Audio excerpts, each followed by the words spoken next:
Ya, selamat pagi semua. Selamat pagi Pagi, semua. Pagi, Bu. Pagi, Bu. Sebelum kita mulai pelajaran kita, ya, Ketua kelas Ibu harap pimpin doa ya, Haris, agar kita bisa memulai pelajaran kita pada hari ini. Silakan. serta bantu suki kata. Semoga semua makhluk hidup tenang dan berbahagia. Sadu, sadu, sadu. Baik. Terima kasih, Haris. Ya, Ibu harap semua dalam keadaan sehat bisa mengikuti pelajaran kita hari ini dengan baik. Ini kita 2019 ya. Ya, mungkin nanti dalam perjalanan jaringan. Jadi Ibu harap walaupun kalian di rumah kita belajar daring, tapi kalian tetap dalam keadaan. Nah, sekarang kalian masuk bab 3 mengenai suprastruktur dan infrastruktur sistem politik Indonesia ya.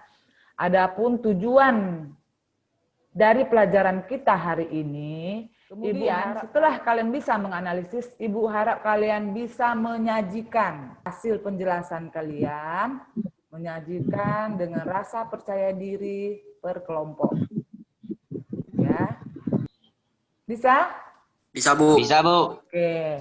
Nah, Ibu rasa kalian tidak asing lagi ya, Nak, dengan materi kita ini, kewenangan lembaga-lembaga negara. Hanya mungkin subbabnya ini mungkin masih baru kalian dengar. Ya, walaupun baru kalian dengar, tapi Ibu harap kalian nanti bisa menjelaskan dari keterangan yang Ibu berikan. Ya. Nah, ini dia ya. Nah, dalam suprastruktur dan infrastruktur sistem politik ini adalah sistem politik. Nah, kebijakan atau keputusan di dalam negara itu penting. Kalau kalian pernah nggak membuat suatu keputusan? Ya, pernah nggak kalian buat keputusan dalam hidup kalian? Ibu tanya. Pernah. Apa contohnya? Apa contohnya? Nggak usah malu-malu. Ayo, bisa saja mungkin keputusannya, Bu, saya tak mau pacaran dulu, Bu. Hal yang mendukung kalian. Misalnya orang tua kalian, teman-teman, ya, itu hal yang mendukung kalian. Nah, sama juga dengan ini, dalam menjalankan struktur politik, ada hal yang mendukung, yaitu suprastruktur dan infrastruktur politik. Ya, mesin politik resmi di suatu negara. Nah, kemudian, ya dalam arti yang luas, peranannya itu diatur dalam apa? Konstitusi negara. Ada berapa lembaga itu? Berapa kekuatan itu yang mendukung suprastruktur? Ya, ada 8 Presiden namanya. wakil presiden. Siapa yang udah pernah jumpa presiden dan wakil? Dalam mimpi. Oh, dalam mimpi enaknya, dalam mimpi kamu jumpa. Di televisi, ya kan? Di gambar, itu bisa aja. Nah, itu dia tadi 8 kekuatan suprastruktur politik. Kemudian, ya ini kalian pahami. Kekuatan struktur politik yang kedua adalah infrastruktur politik. Ya. Nah, ini infrastruktur politik ini lembaga politik di dalam masyarakat. Mereka ini juga turut membuat keputusan dalam negara, tapi tidak formal. Jadi mereka ini orang-orang yang menuntut aspirasi, misalnya dibuat kebijakan. Nah, infrastruktur inilah yang mengimbangi, udah betul atau tidak, gitu ya. Nah, jadi dengan ada kelompok penekan, kelompok kepentingan, ya, sehingga suprastruktur politik menggali ulang lagi keputusan yang mereka buat, mereka evaluasi ya, dari adanya aspirasi yang diberikan oleh infrastruktur politik. Ya. Jadi mereka juga saling berketergantungan, walaupun beda, yang satu di negara, satu di masyarakat, tapi saling ketergantungan. Juga kalian di rumah ketergantungan sama orang tua ya. Walaupun beda, kalian sekolah, orang tua bekerja, tapi saling ketergantungan. Nah, kira-kira seperti itu. Nah, jangan lupa juga kalian baca buku kalian ya. Dari yang sudah Ibu jelaskan, kita lanjut ya. Tidak ada bertanya, kalian Ibu bagikan ke dalam kelompok. Sudah kelompok genap. Itu kelompok nomor berapa kalau genap? 24. Nah, kalau satu sudah membahas suprastruktur politik, sekarang kelompok genap membahas apa? Infrastruktur. Ya, infrastruktur politik. Infrastruktur. Kan lembar kerja yang Ibu siapkan. Jadi sudah kalian kemukakan perbedaannya. kalian kelompokkan apa saja yang termasuk ke dalam kelompok ini. Ya. Jangan dari Presiden Habibie dahulu kalian bikin ini videonya. Nampak, Bu? Nampak.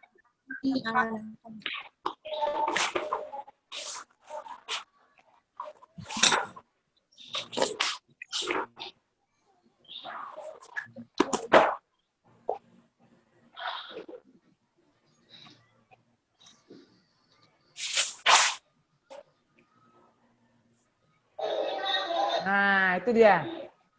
Rapat ricuh ya. Share apa kerja-kerja kalian, screenshot, kerjakan di PowerPoint untuk kalian tampilkan. Ya. Udah sampai di sini mengerti? Ya. Ya, nanti Mengerti, Bu. nanti Ibu Mengerti, Bu. kirim lagi link Zoom yang satu lagi untuk kalian kita bertemu lagi di sini ya. Jadi ini kita keluar dulu ya, anak Ibu.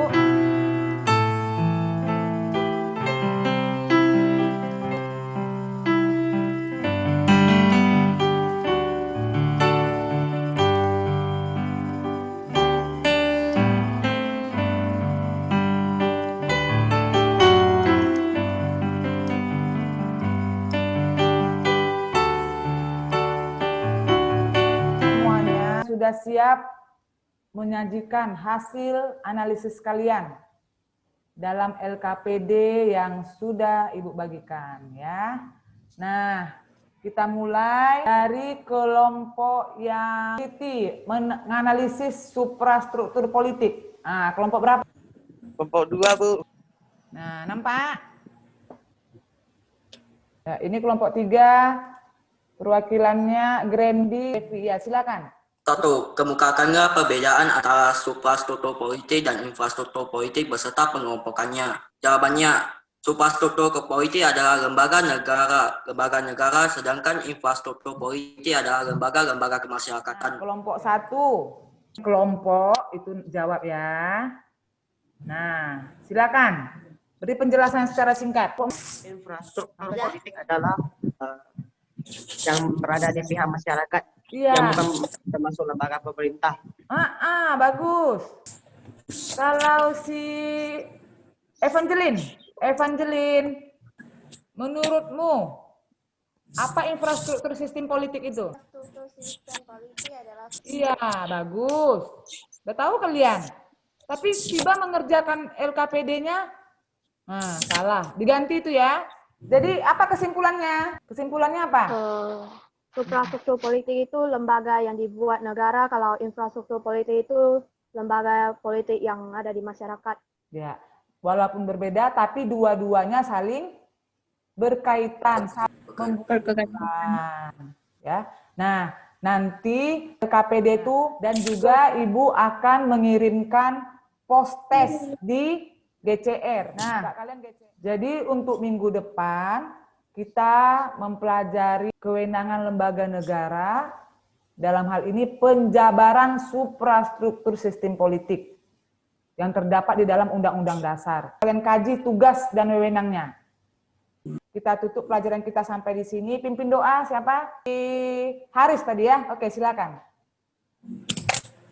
Anjay, teman-teman kami sedama. Mari kita mengakhiri pelajaran ini dengan membacakan naskah kata. Sadu. Ya, terima kasih. Jangan lupa kalian tetap jaga kesehatan ya. Jangan bangun tidur, nonton, main game. Bergerak-gerak sedikit, olahraga. Jemur di matahari pagi. Oke, sampai jumpa kita di minggu depan. Terima kasih ya. Jadi silakan buka GCR-nya Ibu kirim tugas ya, Nak.